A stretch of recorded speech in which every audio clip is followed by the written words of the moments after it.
Hello. I hope as you're going through this tutorial that you're finding it useful, and I hope you're not falling asleep on me. In any event, we are now going to cover the macro editor. So, if you would please click on the icon that says Macro Editor. The purpose of your macro editor area is when you are creating shortcuts within your system and you assign them to a particular key or group of keys with the description. It will come to this area and give you a list. The nice thing about this is you can minimize it and bring it back up to your area if you forget what you have assigned to a short key. So let me give you an example.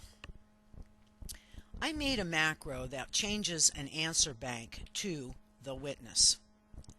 I can highlight this and I can click on the edit button, and it's going to show me every single thing I went through to make this shortcut.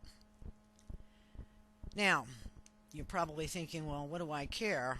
All this business. Well, the nice thing about this is, let's say that you added, like down here, I used the caps plus the delete key, and let's say I did an incorrect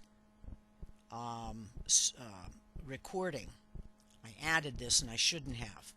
I can actually come in here, highlight this, and delete it, and then my macro is going to work perfectly rather than me having to come in here and recreate the macro. So you can edit every step that you have done in this particular area.